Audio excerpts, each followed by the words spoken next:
Hello and welcome to this week's episode of the Our Gifted Kids podcast. I'm excited today to be talking to Teresa Currivan.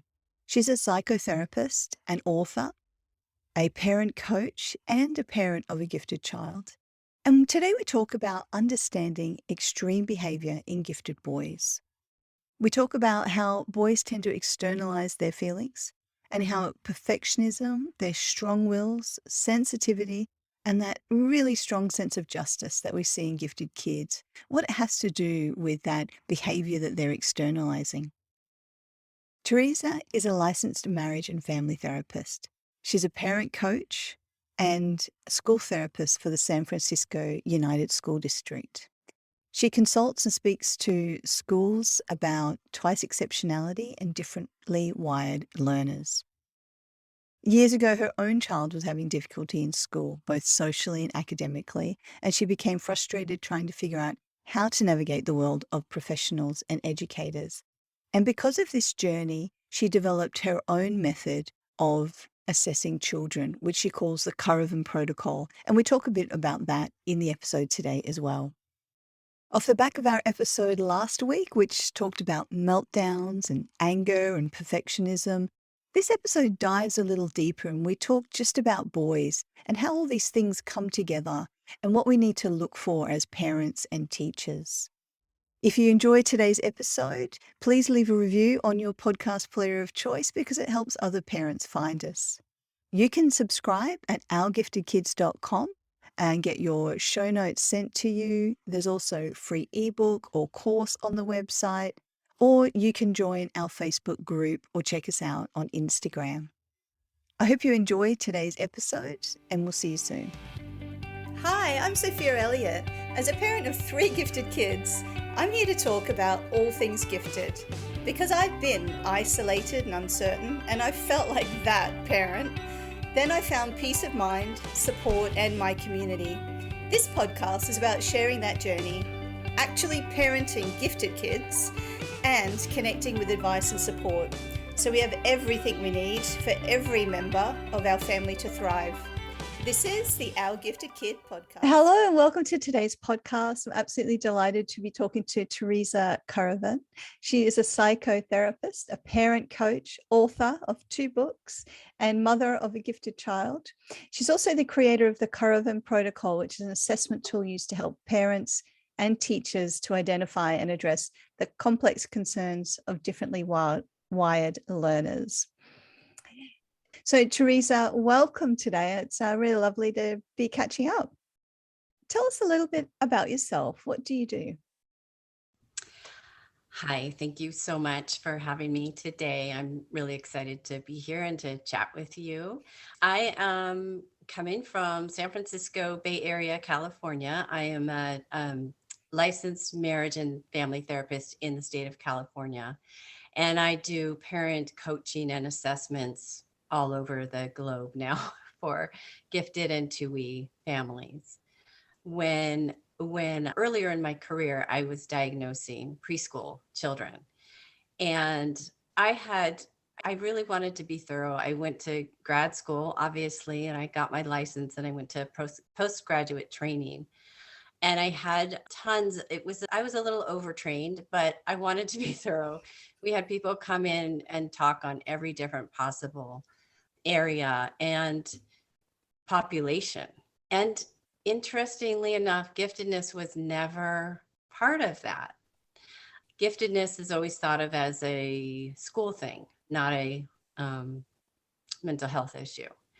And so my child, when he was about in 2nd grade, we had some pretty serious concerns and I was so confused. Here I was, someone who was diagnosing children and I didn't know what the heck was in front of me. So I did a lot of digging, as we parents of gifted kids do, of all kids actually. And it took quite a while to figure it out. And finally a friend said, he's gifted, right? And I was like, well, okay, how's that related? And of course, as you know, it's very related. And so I began helping other families as I figured out what was going on with him. And I continued to learn. It's a never ending learning curve. But I ended up developing the Caravan Protocol, And that's an assessment tool, a qualitative assessment tool that I developed so that we can understand all the moving parts of our very complicated gifted children and what's impacting their behavior and their learning. And so that's become very popular. That's the number one thing requested of me. And I do that on Zoom. I also am active in schools in the Bay Area, private schools and public schools, and I'm developing the protocol to be used in schools now. So, yes. I am fascinated to hear more about that. Having had a lot of challenges, even with my own kids, but I know, that process of assessment and figuring out what is going on can be really challenging. Tell us a little bit more about how your protocol works. Well, there are, like in the article of the gifted, boy, I touch on just a few different elements, but I try to put in there these kind of four main things that are going on with behind his behavior. It looks like just a kid being a jerk, right? To the naked eye. But when you go into all the gifted traits that he had, you can understand what's happening, and then the response to that, and why his response actually made it worse. And so it was kind of, I describe it as this kind of spiraling out, which I think happens with a lot of our kids. So in my protocol, I take an assessment and I just define all the different, I untangle all the different moving parts that tend to get kind of glommed up into a ball. So ADHD, giftedness, and getting very specific about all the gifted traits. I mean, let's be real. We see giftedness as this thing we kind of put to the side. And then if we hear ADHD, we focus on that. That seems like the loudest piece. I really like to focus on the strengths and how you can use those to address some of the weaknesses. And included is if there are things like sensory processing issues that you can work on, that you can do therapies for, I definitely like to do that. So it's a matter of addressing what you can address, and then understanding what's actually the wiring, what's the personality that we're just kind of, Yeah. They're born a certain way, and that's a personality. So I like to distinguish very clearly all those different parts. That sounds absolutely fascinating. And you mentioned that you can do this over Zoom, so you're not kind of limited to just locally. So how would parents get in touch with you? Sure, they can go to my website, helpmychildthrive.com, and it's on my website somewhere. And there's a ton of articles on there too, so don't get lost in those. But it's on the rates and packages. Yes. You Yeah. click Cool. on there. Yeah. And definitely contact me before signing up. I always like to make sure we're a good fit and you know what you're signing up for. Because that's most people who come to me have read something of mine, and they know what they're it feels like the right place. They've come to the right place. Yeah. Yeah. Yeah. That's lovely. Thank you so much. Teresa, I know you're also an author. Tell us about your books.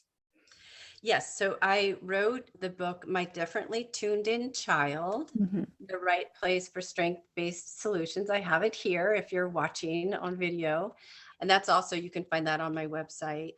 And then I also am a contributor to Perspectives on Giftedness, and that is published by GHF Press, and they are a wonderful organization. I highly recommend being in touch with them. And so Perspectives on Giftedness I have to say, is an absolutely fabulous book. I've had the time to read it, and it's a compilation of a number of different authors, and there's lots of really great articles in there, and you've written a number as well. And today I was really wanting to talk to you about your article, Understanding Extreme Gifted Boy Behavior, because I know a lot of boys like this. I read it and I was like, oh, I know a lot of boys like this. This is really interesting. And to kick off, I just want to read a passage, and then I'll get you to help us unpack what you're talking about there. So this is from your article. I'm seeing a pattern among some of the boys. It's a feedback loop that seems to start in school. but when strengthened, can seep into relationships with both parents and educators. Let me explain. The boy has a behavior that is understandably misunderstood. It is a behavior that scares us. It can look like bullying or violence, biting sarcasm, or even just a little meanness. The adults react or overreact, and the child in turn reacts to the adults, which can cause these behaviors to grow stronger and manifest in more extreme ways. As can be expected, the adult's reactions then become stronger as well. Because the boy feels that no one has faith in his goodness anymore, eventually he begins to internalize the adult's perceptions of him and sees himself as a bad kid. Even when the adults are not saying you're a bad kid, or even when they are saying the opposite, the child knows by their reactions how he's being perceived. He feels that he is essentially bad. If the feedback loop continues, he may fall into a self-fulfilling prophecy and by high school age, perceive himself as a hopeless case. He throws in the towel and begins not to care. It just breaks my heart. And I've seen kids like boys like that. And they, especially if they've been to a couple of schools and it hasn't worked, they just have this self-perception of, you know, that they're a hopeless case and they're naughty or whatever it is. So, Teresa, what is going on in that situation? Yeah, I see it, I wrote that a little while ago, and I see it a lot. So, and this is at all different schools, even schools for gifted kids. So it's something I think that we can all, they're teaching us, about themselves. I think that there are kind of four main gifted traits that I could talk about in this example. One is the boy's sensitivity. The second is perfectionism. Mm. And we all know that's a gifted trait. And that is invisible, and I think a pretty serious one, a hidden one.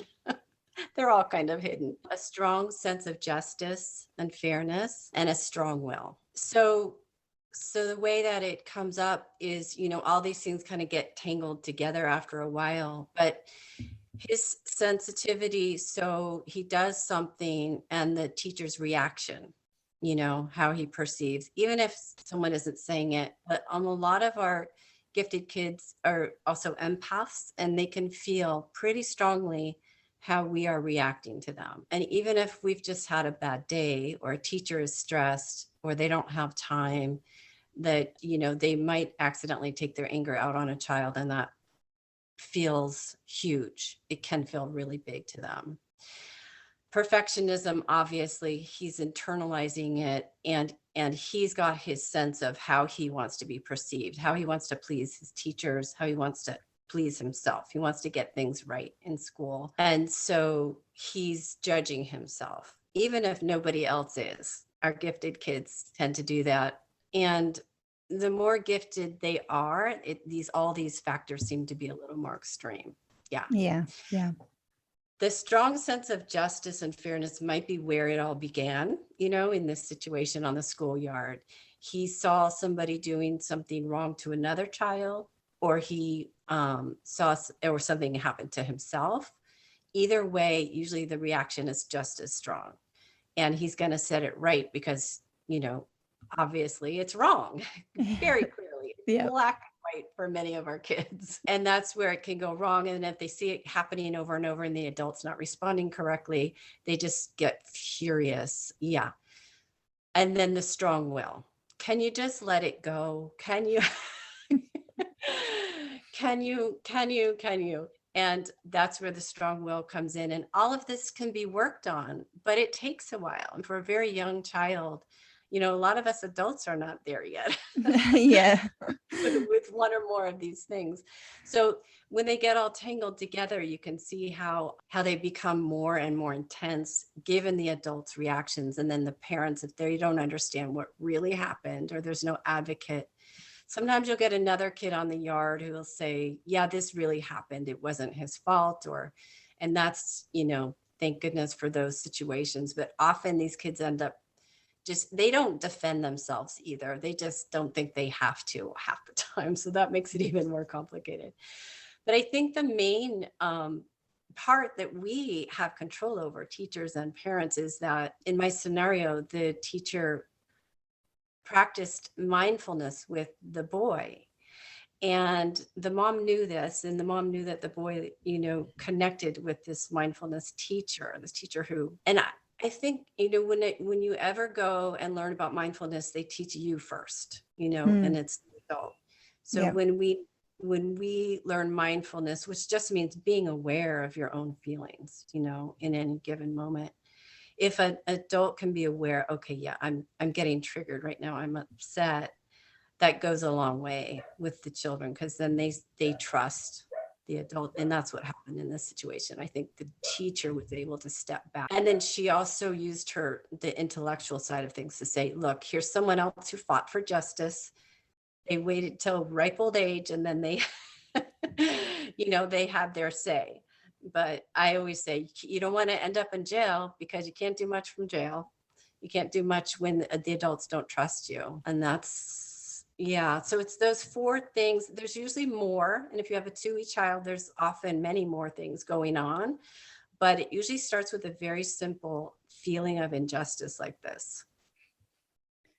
So that was sensitivity, perfectionism, strong will, and a really strong sense of justice, all kind of, meshing in on each other and creating that. It's almost like this little storm that starts to escalate, one person reacting to the other.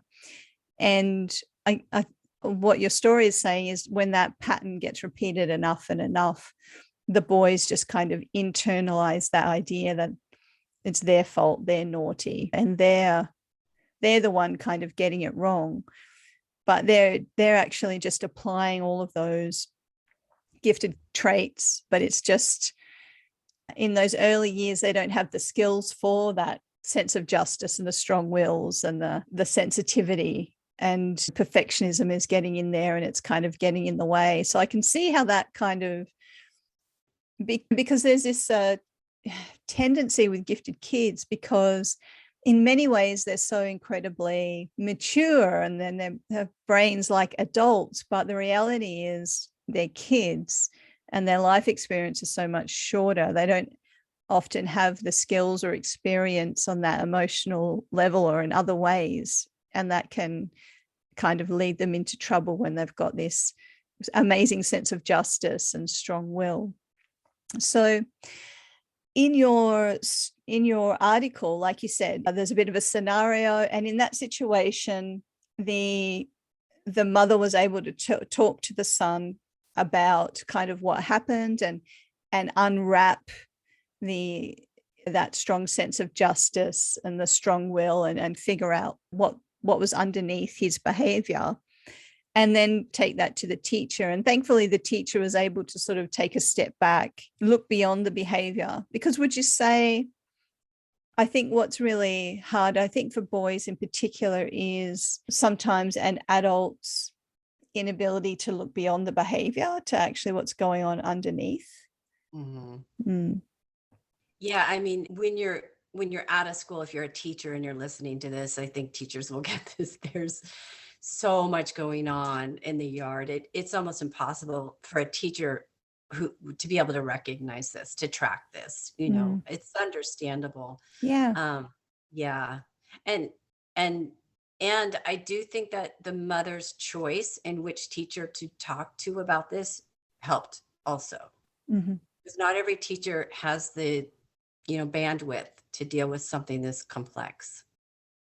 Yeah, there's a lot going on in this scenario. I can see how, and you see those kids, boys especially, who are struggling. And is that like a key difference between perhaps boys and girls, that propensity for the way that they deal with these challenges? Boys, at least, boys sort of externalizing how they're feeling with behavior, and girls perhaps dealing with that in a different way. Is that something you see a lot? Yeah, I think that there's I'm fascinated by gifted girls. First of all, as you may have noticed, they don't show up a lot in, where are they? They're in hiding. They know how to fit in. I think they're doing okay in regular school. And so they don't stand out. They don't have that outward behavior. So they're not in trouble. And quite frankly, I think a lot of the studies that we've done on gifted children in general are high achieving, probably more boys than girls. And so I honestly don't think we know a lot about gifted girls because you're right, exactly what you said. They internalize more. And I think they're also really good at navigating social situations and what's needed of them. They kind of get gifted at making it work. Mhm. Um, which is good. It's a good skill to have, but I think that there's more to unwrap there. And maybe you and I can talk sometime about gifted girls because Mm. I do think that's another area that we could spend more time on. And the thing is, gifted boys can have some of these other traits where it's more internal too. But, in special ed in schools and in gifted programs, it's probably like 80%. I know with my clients, I get 80% are boys that we're working Yeah. with because they get into trouble. It's all outward. Yeah, it's really challenging, isn't it? So, have you got any sort of suggestions, tools, or strategies that we can use as parents or educators to help break that cycle that you're talking about before we get to this point where the boys are actually internalizing this idea that they're bad and they're a lost cause? Yeah, I mean, and also just to say, I think sometimes boys think the world is a lost cause too. It doesn't get it so they give up on the world, which I don't know if there's a big difference there, but it's the challenge with giftedness is that I think our education system is designed to teach, and for gifted kids, it would be so nice to help them navigate what they already know in the world that's given this very imperfect world. And I think, given everything that's going on globally right now, we're starting to see all the structures that are breaking down and how imperfect the world is. And I think our gifted kids see that and they're Mm. designed to just be here for it. And so I think the task is helping them navigate that. Yes, this is imperfect, and what are we going to do about it? And I think the biggest thing as parents that we can do is still have faith in them, try to kind of dig a little deeper and have faith. Because I know from personal experience, it's easy to just go, okay, what, who is this kid? And when you're busy, you don't have the time. It's hard to just stick with them and try to really understand that. And even when they're being difficult, finding a way to get to the bottom of what's going on. It takes a lot. And gifted parents, my gosh, especially, moms, to be quite frank. It takes all of our energy to help them navigate the world. As that's why you have your business here, trying to support everyone. Yeah, absolutely. It is really challenging. And I think, so I've got two boys and a girl, and it's very different, boys versus, boys and girls. Because like you say, boys will just externalize this behavior. So in some ways, it should almost be easier for us as adults to go, oh, they're acting out, what's underneath that? Let's have a look at it. But the reality that just kind of triggers us, and we don't always respond as productively or supportively or, in the best possible way. And it just can kind of escalate the issue. And like you say, with girls, they're very, we're socialized to be very aware and of our culture and how to fit in. So it's almost like girls are a bit less fuss, but you kind of want them to actually perhaps act out a bit more so that you can know what's going on, rather than they just internalize everything and it's kind of, you don't know where they're going with things. So yeah, both scenarios can be really challenging. So what's the best thing I can do as a parent if I let's use a hypothetical, because this obviously never happens around here. So just say my two boys, especially, so they're 4 years apart, my eldest and my youngest. And being that everyone in this household is asynchronous, it can be really interesting. So we do get conflict as people are, having a sensory overload, or they're just a bit tired, or they're just bugging each other because they're siblings. And or, like you say, there's some unfairness going on. God forbid any unfairness happens. Yeah. And so my boys will, like many boys, like strike out at each other and like sit on each other or whatever it is. And what is in the ideal sort of Zen parenting response to that? What would that be? What would you suggest? Yeah, I mean, I am not Zen, I have to say. The whole mindfulness thing, even though I do think it's important to be aware, and I know my own child will remind me if I am not in his own way. Yeah. Yeah, I think, with COVID and lockdowns, it's been even more extreme. And I know many gifted homeschooling parents have kind of experienced that isolation even before COVID. I think, some of it's just regular parenting stuff of siblings, make sure they have their own lives and stuff. And for gifted kids, sometimes that's even more Mm, challenging. We all yeah. know. Just being mindful. And I would have to know, when I work with families, and they say, what do we do when blah, blah, blah? I have to hear that. It's Yeah. kind of like when I had a baby and he's crying, if I could hold him, I kind of could guess what was going on, but I couldn't tell you from afar. Yep. And Yep. it's the same if you tell me the scenario or the Mm-hmm. day, or if it's dinner Mm-hmm. time, we can unpack it, given that there's no perfect answer, Mm. it's everyone's doing the best they can. I would just say that in gifted families, everything's extreme, you Oh, know? that's so true. Yeah. And I know in my own, I'm extremely sensitive, and I've got my husband and my son are very loud, they're also sensitive, but they're just loud people. And I'm the opposite. And I think many gifted families have these extremes where we're all living with each other in these Yeah. extremes. Yes, so learning how to navigate that and having separate space and earphones and whatever you need. Mhm. Nature, humor always helps whenever possible.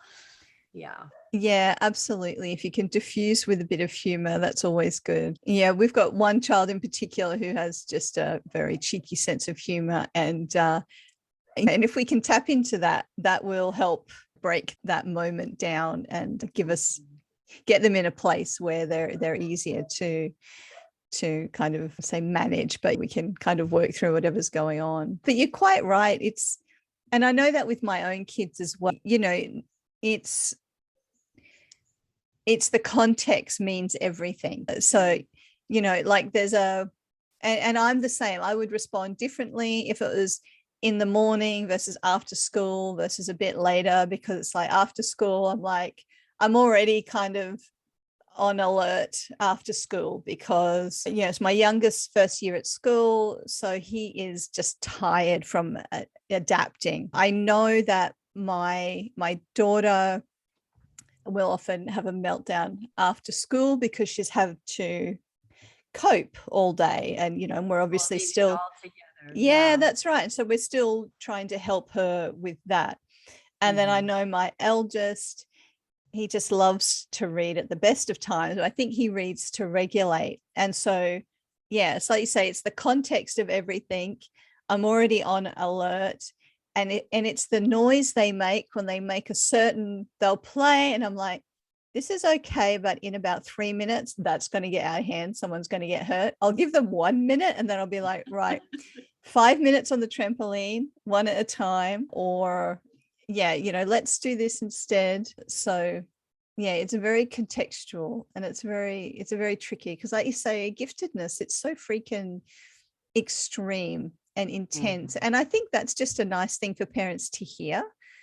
It's kind of like it is hard because it is so extreme. And I think it's been really great talking about boys today and acknowledging how challenging it is for them because they externalize all this behavior, and just unpack that a bit and encourage parents and educators to not get stuck just with at that point of behavior, but kind of try not to get triggered or come back to it and dig in underneath there and see what's going on.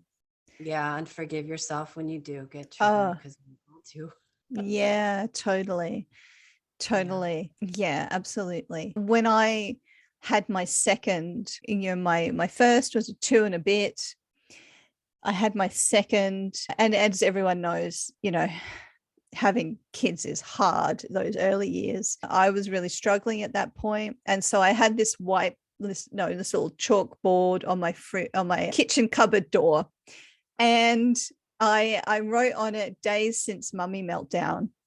And I started the first day was like, a 0. And I would just try and get through the day without behaving in a way that I was not proud of. And having that reminder actually helped me. And by the time I got to like 5 or 6 days, I was like, I am not losing it, because you don't want the pink plate, you want the blue plate, and you don't want square sandwiches, you want triangles. I am going to breathe, because I am not restarting that counter to 0 and freaking out over this. Like this is the straw, but I am going to just step away. And it forced me to manage myself. And so I share that just so parents listening, it's not easy, and we all struggle with it. Find our ways to cope.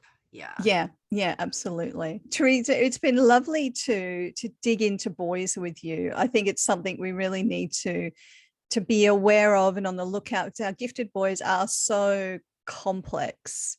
They're so complex. And thank you for writing that article. And I want to encourage everyone to check out Perspectives on Giftedness, Sound Advice from Parents and Professionals by GHF Press.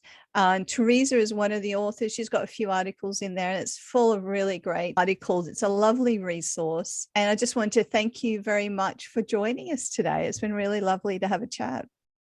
You're welcome. Thank you for having me. It's been really nice talking with you. Thank you. Hopefully we can talk again. I've got more projects down the pike, and I would love to talk another time. We would love that. We'll have to do a girls one, and we can just line them up. So that'd be great. Sure. Super. Good talking to you. Thank you. If you enjoyed this episode and it inspired you in some way, I'd love to hear about your biggest takeaway in the comments. For more episodes, you can subscribe, and to help others find our podcast, please leave a review. You can find show notes and more resources at ourgiftedkids.com, and connect with us on Facebook and Instagram. See you in the same place next week.